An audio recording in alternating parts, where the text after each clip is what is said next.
And how better to solve the United States' economic problems than finding a way to cut $1 trillion in spending. Could it really be that easy? Well, Congressmen Ron Paul and Barney seem to think so. They've drafted a letter to President Obama's Commission of Fiscal Responsibility and Reform, outlining ways to alter this country's enormous military budget.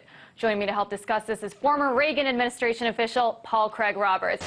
So, Paul, I don't know if you got a chance to see President Obama's speech in Ohio today, but he said that one of his biggest priorities, and he said this time and time again, was to cut the budget deficit. Now you have this letter that a Republican and a Democrat drafted. It seems now more than ever people on both sides of the aisle are agreeing that the military budget is the first logical place to cut. And, you know, as of right now, this letter only has 10 signatories. Do you think it'll get more support? Probably not, because the military security complex is one of the main contributors to political campaigns. And to sign that letter, you basically means you're cutting yourself off from a very large and important source of campaign funding. So I don't think they'll get much support, but I hope I'm wrong. It is true that the military budget is the most obvious place to reduce the deficit. It's too large. The wars are pointless. They're unnecessary, very expensive. And even without the wars, the military budget is just far too large. It's much larger than the spending of all the other major military powers in the world combined. And we just don't need that type of so-called defense. That's mainly for the munitions industries. It's a way of taking taxpayers' money and turning it into profits for a few munitions corporations, and it should be stopped. And Paul, why does President Obama repeatedly say that he wants to cut the budget deficit and then not do anything? You know, even Defense Secretary Gates has said that the military budget still needs to grow, maybe not as fast as had initially been planned, but it still needs to grow. How come there's kind of this contradiction going on? Well, the neoconservatives have this ideology of American hegemony.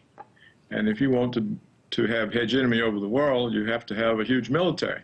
And the problem with the neoconservatives, I mean, other than the immorality of that approach to the world, the simple problem is the United States can't afford it. There's no money to spend in that way. And so they know they've got to cut the budget, and yet there's this tremendous ideology in place for American hegemony. You know, we're invading countries. They have war plans against China. They're encircling Russia. So it's a conflict between what needs to be done and an ideology of American world dominance.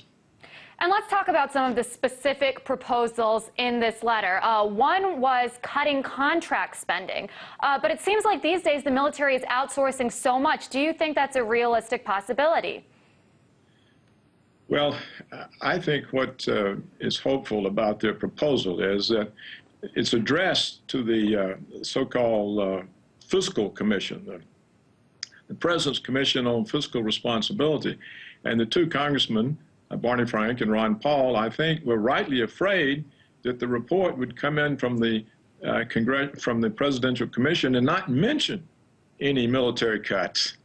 And that would leave only Social Security and Medicare. Well, that's the last thing you can cut when you've got such a large percentage of the people out of work and losing their homes and jobs. So I think the congressmen were right to let the commission know that they wanted to hear something about the military being in on these cuts and having some of their budget taken away.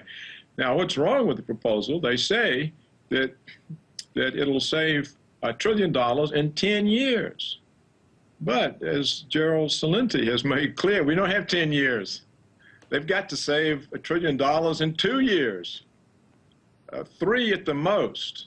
The United States is running out of time to get its budget and trade deficits under control, and they're not doing it. And if they don't get it under control, then that's it. It's all over. It's over for the dollar. It's over for the economy. So all we can say is that these two congressmen seem to have a certain amount of sense and are trying to direct policy in a direction where something good might happen. Still, as we said earlier, they'll have a hard time getting this past the political contributions of the military security complex. So you're right to point out kind of that this letter was hoping to cut $1 trillion in the next 10 years. I know you said, Gerald Celente says we don't have that much time. So let's try to be optimistic for a second. How can we do this?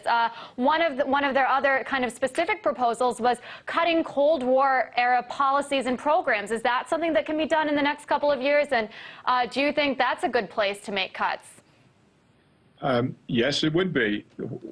What's unclear is the contracts, the length of time of the contracts that the Defense Department has already entered into, and whether or not these can be violated or negated. If so, they need to start breaking those contracts. We don't need these wars. These wars are achieving nothing for anybody, and they're extremely expensive. And we don't need to have a defense budget. It's called defense. Who are we defending against? I mean, who's going to attack the United States? The whole thing's absurd. We're the last country that needs a defense budget as large as a combined military spending of every other serious military power on earth. There's just no point to it. And so these are things they could do immediately. And they need to do these things immediately because the real threat to the country is not some foreign adversary. It's the collapse due to an inability to finance a budget deficit that's somewhere in $1.5 to $2 trillion range annually. Right. And the inability to finance a trade deficit. These are the things they've got to deal with. These are the two threats that they have. They can't deal with that by taking away Social Security and food stamps. Well, I guess only time will tell where this proposal actually goes and if it actually gets more supporters. That was former Reagan administration official Paul Craig Roberts.